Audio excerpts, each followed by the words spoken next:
Good morning, traders. It's the 28th of March. We are Signal Centre talking bull. I'm Joe, joined by Steve. How you doing, Steve? Yeah, not bad, thanks, mate. All good, Good. in the hood. Excellent news.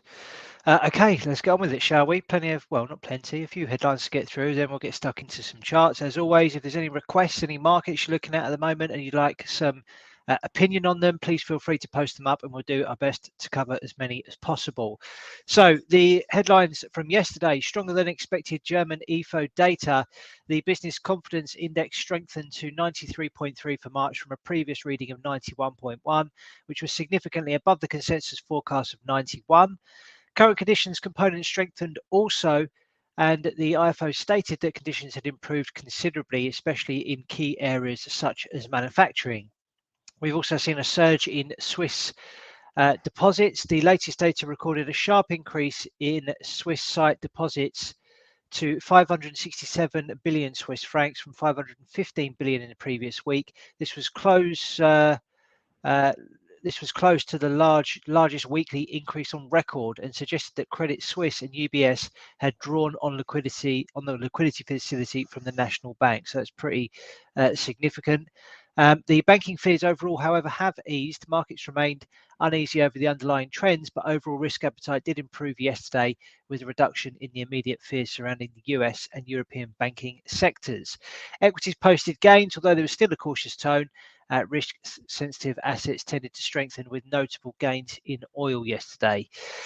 US yields moved higher. The improvement in risk conditions triggered a sell-off in treasuries. The 2-year yield increased to 4%, with the 10-year above 3.5. The dollar also lost some ground on the back of this.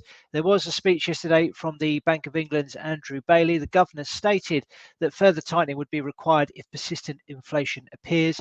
He added that monetary policy must act to ensure that inflation from abroad does not become long-lasting. He also noted that the full effect of higher interest rates are still working through the economy. He's actually due to speak again at 9:45 this morning, so we'll wait and see what happens there. But Sterling seems to have reacted fairly positively to his comments.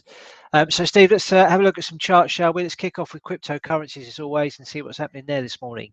Yeah, sure, mate. Let's dive in. We've had a bit of a move in the crypto world. So, what is it all about? Who knows? But technically, it doesn't look great. We've run into this resistance level, which was a previous support level going all the way back, a really strong level and quite a wide band of an area as well.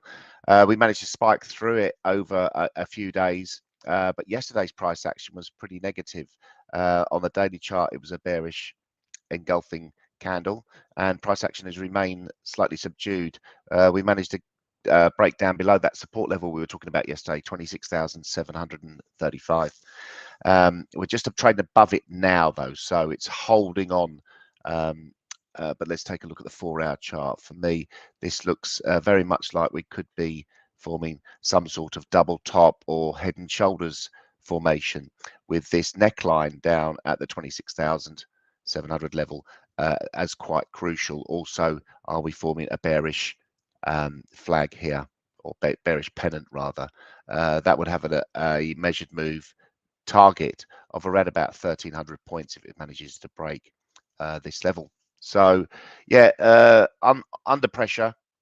Ethereum is right back down to its pivotal level also, 1,730, although we have just moved back above it over the last hour or so, and testing that level as we speak.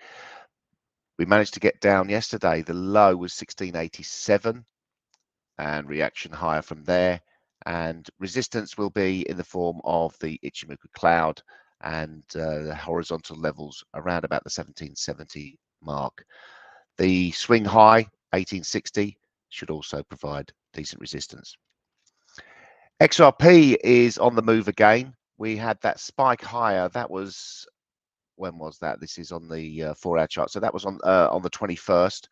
And Tuesday seems to be a good day for XRP. We managed to get up to that higher gain. We're stalling in front of the 50-cent level, so that's quite key now.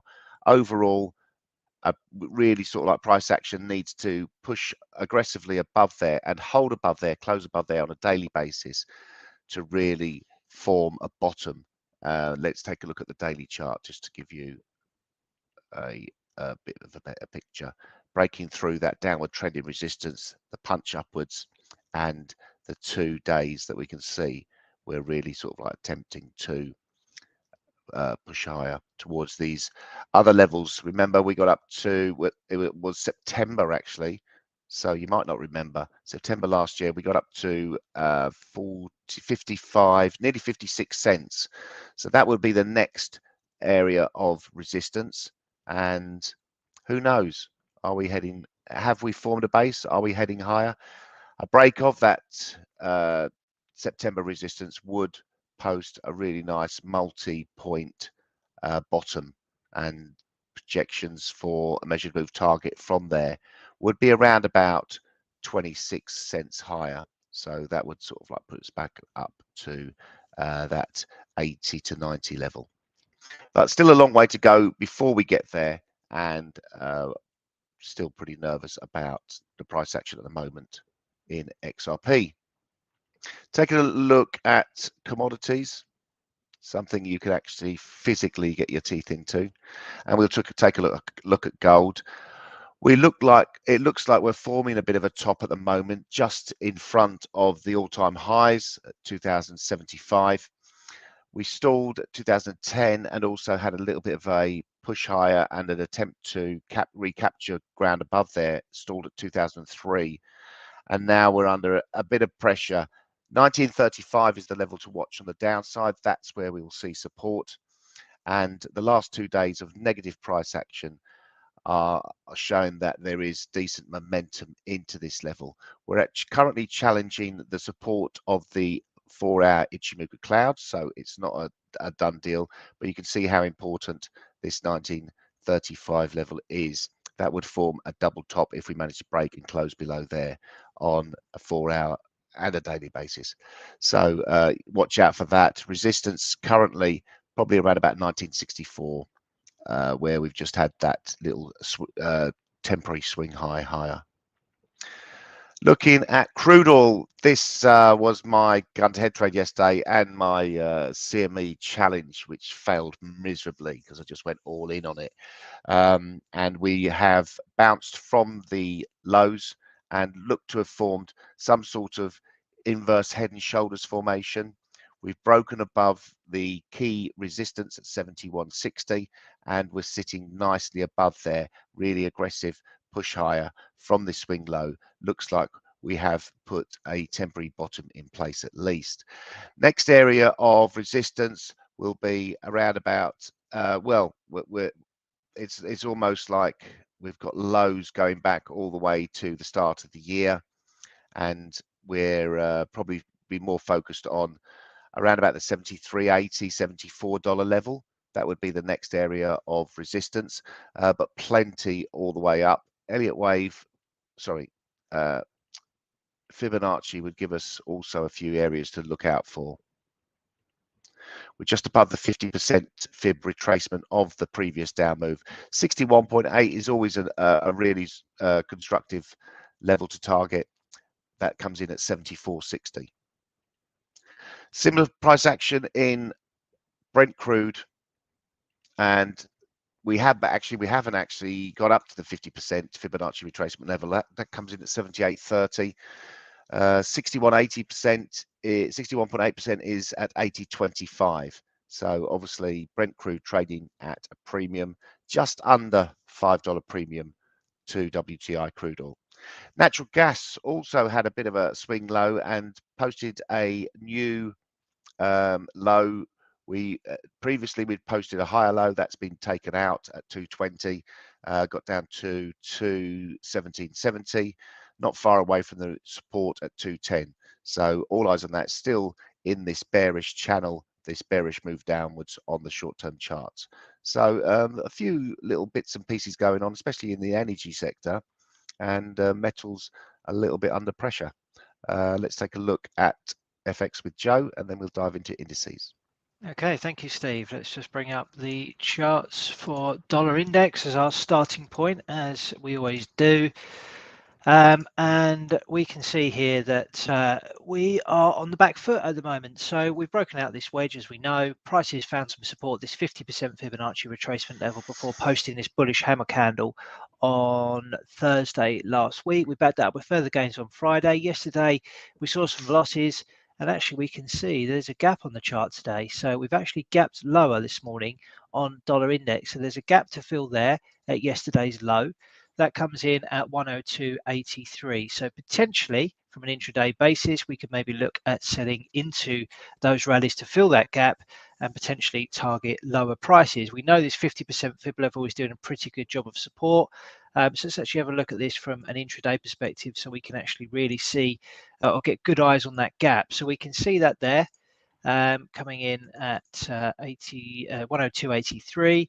If we were to consider a short position targeting a move back down to roughly these lows, then we need to have a reasonably tight stop loss, something well, from a 2-to-1 basis, we could have the stop loss up there above that high that we posted at 7 a.m. on Monday. So maybe an opportunity there for an intraday basis if you're looking to trade dollar in line with the dominant trend at the moment, which, as we know, looking at the chart here, continues to be bearish. But there is still potential for, I think, a rally to the upside. But we've got a nice gap on the chart there. So from a strategy perspective today, maybe you could look at selling into that gap that's been created overnight.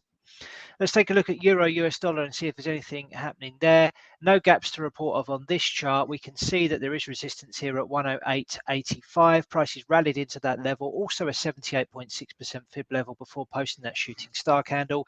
We then posted lower prices on Friday, but in the last couple of sessions have attempted to rally back. So there is going to be resistance around here. Potentially, if you're favoring dollar moving higher, then maybe you want to consider selling into those kind of regions there in anticipation of a deeper correction to the downside towards this 105.32 level. But all in all, it's pretty mixed at the minute. So do be careful if this is your weapon of choice. If this is the market you tend to trade most, just keep that in mind. Ultimately, the short-term trend is bullish still. So there is potential for higher prices, but there is some pretty stiff resistance around here that we need to consider and need to break down before we can really get behind this on the upside. Let's take a look at cable. So this is moving higher today. Decent words or soothing words from the Bank of England governor appear to be putting sterling on the front foot today. So we've broken out of this wedge. We did form a gap on the chart, which we pull back to fill quite nicely. So that's a really good example of a gap fill working pretty spot on, really. So we can see we gapped higher, prices pulled back, filled the gap, and then moved to the upside into this fresh area of resistance here. So there is resistance here. We can see on a couple of occasions in recent days we've attempted to move through this area, but ultimately it's led to a failure and prices have begun to sell off at these levels. So it'll be interesting to see if it's got the legs today to take out the high that we posted last Thursday and potentially push on towards these previous highs, of which we can see there was 2 occasions where the 124.47 level was hit. And of course, if we can break through that, then it really does open things up on the upside for a continuation higher, and really looks like a very impressive kind of base pattern here on sterling versus US dollar. So looking reasonably good at the minute, but do be cautious about this level here at around 122.96 to 123.00. We've attempted to move above this level on a couple of occasions previously, and so far there have been failures. Let's have a look at some other majors, shall we? Let's take a look at dollar yen. So we can see here support has been found following the break of this wedge. We found some support around this region here, which is 130.39 to 130.56. We posted a decent looking bullish hammer candle on Friday and posted further gains yesterday. So although the dollar is struggling against other currencies, the Japanese yen continues to be weaker than all of them, and the dollar is actually looking as though it may want to push to the upside in the short term. I've got resistance at around 135.93. That would be where I'd be looking to target short term, and clearly there does appear to be a decent amount of support in this region at the moment. Let's take a look at some of the commodity currencies to see how they're doing.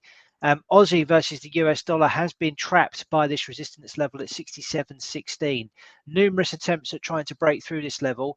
We can see that the wicks of these candles, we did see pushes higher to the upside, but ultimately they resulted in failures and prices moved substantially lower, having reached these highs. So is this level going to act as a resistance level again? Obviously, if we're starting to see further dollar weakness and we're starting to see more ease in the financial markets around equities, then it's likely that Aussie is going to push higher and there's going to be further demand for commodities with a weaker dollar. So if we can break above this level here at 67.16, then it could trigger a decent push to the upside. However, do be mindful that we've got this pretty stiff resistance here that's done a pretty good job of late. So any move into that level could also prompt a fresh move to the downside. So it's kind of a make or break level really in the short term for Aussie US dollar. So there's a couple of requests, I believe. So I will just take a quick look there. Aussie Swiss is one of them. So that's from Mark. Let's take a quick look at this, shall we? So this is the daily chart here. Need to readjust those to take into account that we've made new lows. We did have pretty stiff support level in place here. Prices broke down and then we'd have expected to see a retest of that 61.61 level, but clearly we overshot it before eventually collapsing again to the downside. So we have seen what looks to be 5 consecutive sessions of weakness there on Aussie Swiss. Ultimately, we can see that on the daily chart, we are trading in a downtrend. So clearly there is a sequence here of lower highs and lower lows. So we do need to be mindful of that, and therefore that should mean that our bias overall does remain bearish. But we can see here there are some attempts at maybe trying to form a bit of a bottom. If we are to look at this in isolation, this bit here, we can see that there is actually a higher low potentially being put in place. So maybe that could trigger a further correction to the upside in the short term. Decent start to the day today, up by almost 0.8% and engulfing yesterday's losses. So if we can hold on to this, then maybe it could trigger some sort of move at least back towards these highs that we posted early last week, and potentially even as high as the downtrend resistance level, which would produce some pretty decent reward for the risk that we're potentially taking. So if we think about this from a risk reward perspective, if we were to buy based on the fact that we are potentially forming an engulfing candle today, we would want to have a stop below some key lows just to give ourselves that extra protection and potentially target a move into that downtrend that gives us a risk reward ratio of about 2.5 to 1. So that's pretty respectable, but we do have to consider that this is a higher risk trade because it is clearly going against the dominant trend at the moment, but maybe opportunity there today. So there's another request on Aussie New Zealand dollar, is that right? Yes. Yeah.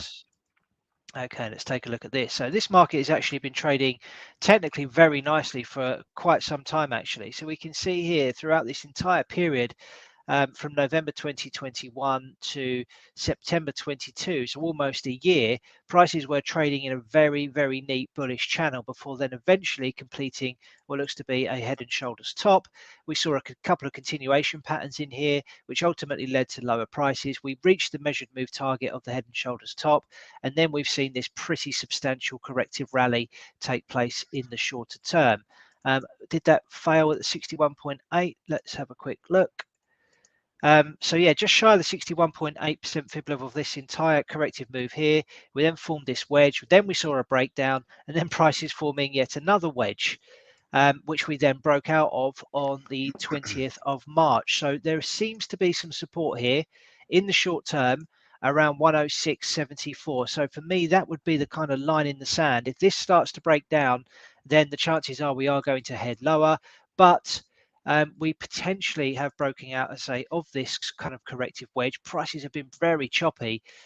So maybe looking as though we're going to be quite range bound for a short period of time. There's a couple of gaps on the chart here as well. But I think while that 106.74 level continues to provide support, I would be quite happy to bet on higher prices for Aussie versus New Zealand dollar. And of course, if we can break through this resistance here at around 107.99, then that could trigger even higher prices, maybe towards this next level of resistance up here at 109.43. So short term range bound, but I think my bias would be for higher prices, providing we can stay above 106.74 on Aussie versus New Zealand dollar. I'll leave it there. Nice one. Thanks, Joe. Just had a request from Rice just to take a little bit more of a deeper look at natural gas. So I thought I'd just do that. Let's take a look at the weekly chart. We're really under pressure. I know from sort of like news sentiment at the moment is pretty bearish. Natural gas futures continued this sort of steep decline as high inventories basically weigh on prices. So I think inventories for natural gas come out on Thursday with the EIA report, but yeah, it's under pressure from that side of things. From a technical perspective, obviously, we still remain very focused, I suppose, on the previous swing lows. We're trading around where we were in towards the end of December 20 to January 21. These are the levels that we were at. So that's sort of like the sort of like year following the sort of lockdown, and it seems funny talking about that all this way. I've just started to watch The Last of Us, so I'm a little bit nervous. So that was trading around 228. That was the low then, and we seem to be sort of like testing that resolve now. Below there, we've got support probably down around about the 153 level. Overall, breaking or this double top formation, the measured move target for that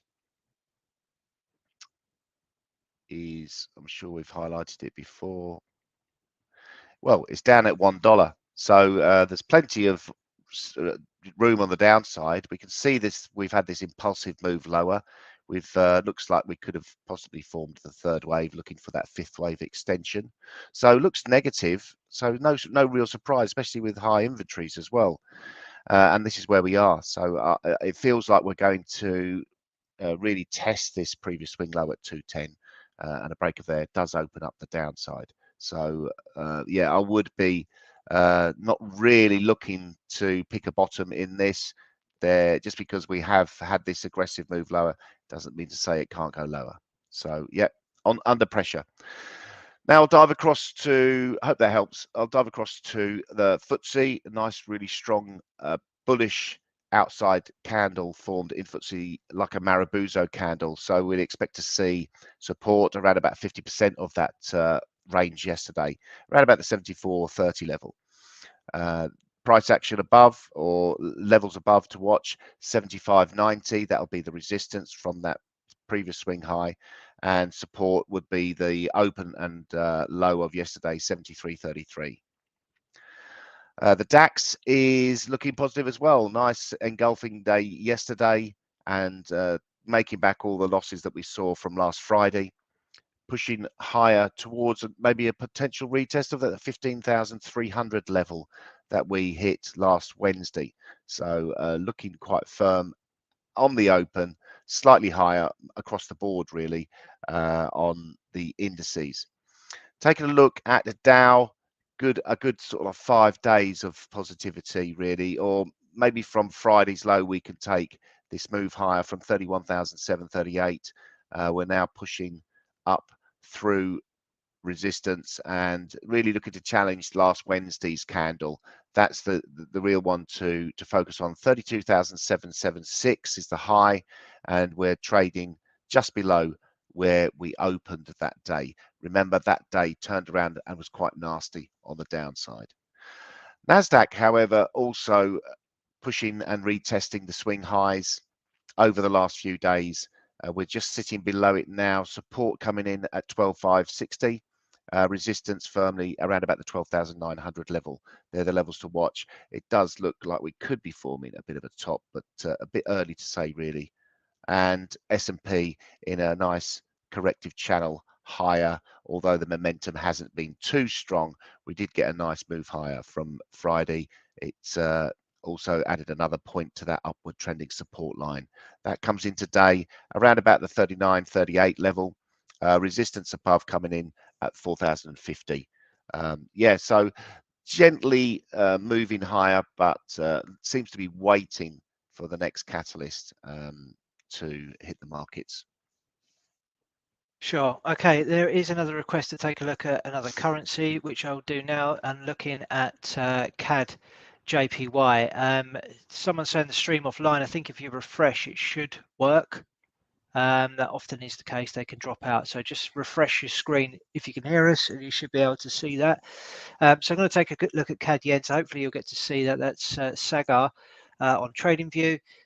So let's just sort this out, shall we? Okay, so CAD yen. Quite an interesting one, actually. We can see here on the daily chart, let's just take a look at the kind of longer term picture here, that we formed a huge top pattern on CAD yen. A couple of them, really, you could argue. So you could argue there's a double top here that formed on the breakthrough 104.56. And then maybe an even larger top pattern that completed on the breakthrough 101.65. The measured move of that top pattern was a move down to 92.24. So ultimately, still believe that the pressure is likely to remain on the downside. We can clearly see that we are in a downtrend. We've got 3 touch points there, which gives us that nice trend line. But if we take a look at the short-term price action, what we can see here is that we posted a swing low in January at 94.63. Prices have retested that level in recent sessions. On Friday, in fact, we saw a move below that low, but actually a close back above it. So we have a bit of a swing failure here. And then on Monday, we backed that up with further gains, a really impulsive move to the upside. So potentially we have a short-term bottom here. So maybe I'd be looking for an opportunity to buy on a dip to around 95.46, looking at it from a daily basis, and maybe looking to play on the long side here. Obviously, it's very speculative because we are going against the trend. But if you were to have a stop below that low that we posted on Friday and target, generally as a minimum kind of 2 to 1 into that kind of downtrend resistance line, then maybe there's a viable trade there for you to take a look at. So yeah, ultimately downtrend, but short term we can see there's a swing failure which may trigger a corrective move to the upside in the very short term. Let's just see if there's any kind of wave counts here. Yeah, so in fact, if we look at the daily, it is suggesting that we are still in 5 waves higher at the moment. The first wave starting at this point here in December 2020. This is super long term. The third wave has obviously been hugely impulsive and very large, so we wouldn't expect the fifth wave to be as big as that, although it could be. But potentially this is signifying that we could actually eventually go towards new all-time high or new highs on CAD yen. So this is an automated Elliott wave count. Elliott wave is highly subjective, but maybe there's a few things adding up in your favor there for a trade on CAD yen. Okay, Steve, let's leave it there for the analysis. I don't think there's anything else, so let's move on to the gun to the head trade. So this is where Steve and I pick trades live on the video, on the stream, as if we had a gun to our head. What would we trade right now? A couple of rules that we need to adhere to. Both obviously have to have stops and targets. Risk management is, of course, of the highest importance.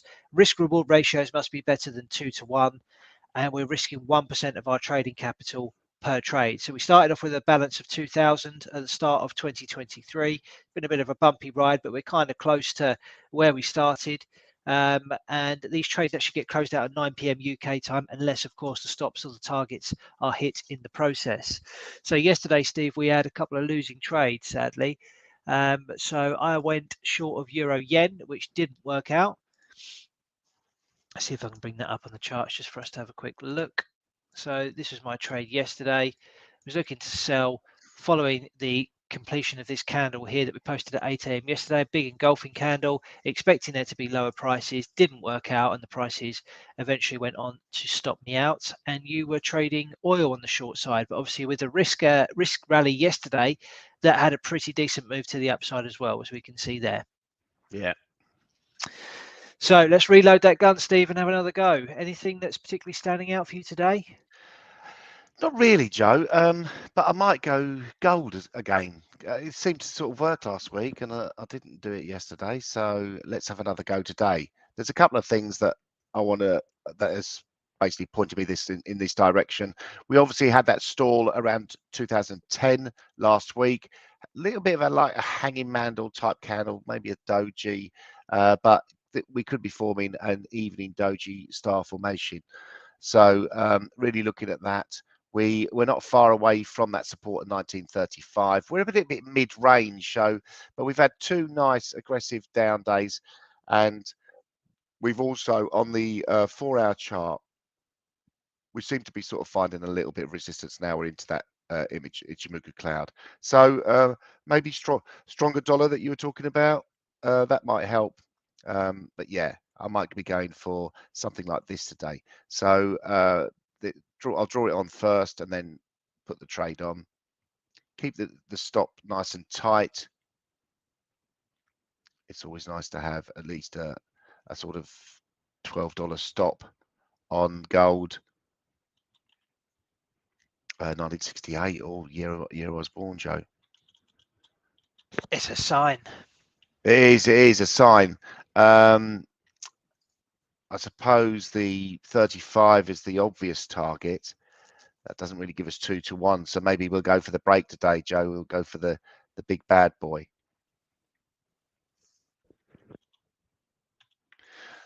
Give it a little bit of room on the downside, shall we? Really sort of look to take out the all the levels. That 1935 level, if we do take that out, we will be sort of like edging down lower towards that 1908. So you can see this sort of like swing high. I mean, there's a band here, 1915 down to 1907. And also we've got the even better levels down at 1886 to 1894. So yeah, I'm going to go with that. Let's try and get it on. How can we do it? Let's do it. Sell, take profit, stop loss, 1% we want to risk. And that risks 1943, so that's about right. Targeting a move to 1907. Let's make sure we get this right, Joe, because this can go.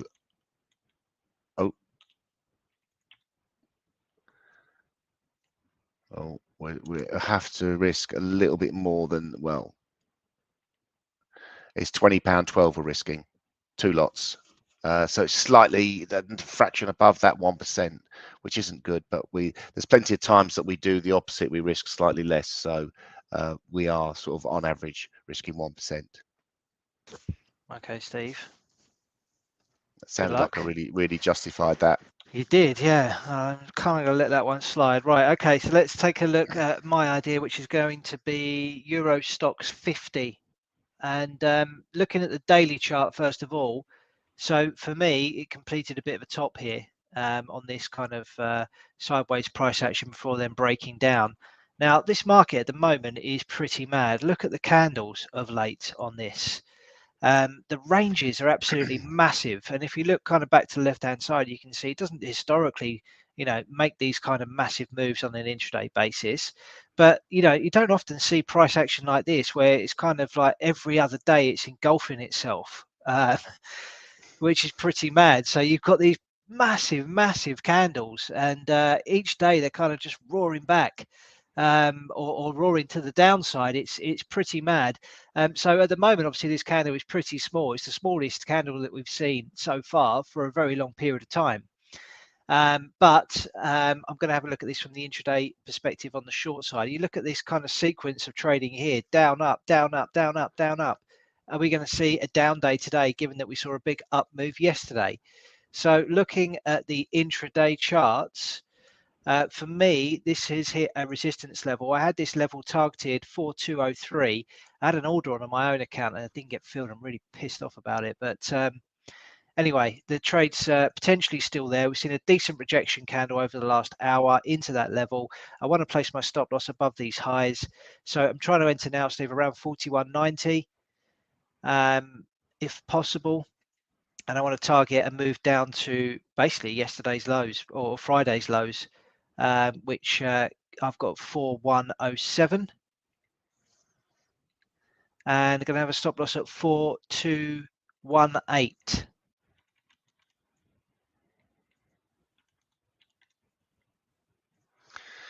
Are we risking too much? Yeah, just risking a little bit too much on there. 4217, 4218. £18 risk, £19 risk. That's Yeah, okay, isn't it? yeah. Oh no, I don't need to put the stop at not 4217. Sorry, yeah, 4217. And what was the target for? No, sorry, the target was 4107. About 5-1 risk reward, is it? Yeah, 4217 as a stop. Oh, you got Yeah. slightly different Yeah, I price to got me. different prices. Yeah. All right, well, So I'm still happy with that. So yeah, that's where did you yeah, want to have the stop? Did you want to have it above the swing highs? yeah, 4230. You've got it as, haven't you? Yeah. What's your risk reward you've got on yours? Yeah, it's about 3-1. And yeah, so that's about right then, Joe. Okay, do it. 4230. I was going to say I'm seeing slightly different prices on mine. It's not quite as dramatic as yours looks on the daily chart, especially last couple of days. It's I think yesterday's candle showed us like it opened up right down around about where this closed, but I'm getting different prices. So I don't know what price feed you're getting, whether it's We a need to CFD, uniform obviously. this and get the Oanda prices, as that's where we're trading. So Yeah. Yeah. still, I mean, look at the left-hand side. You can still Yeah, oh yeah, see no, the you're still candles are still pretty getting them similar here. there. Yeah.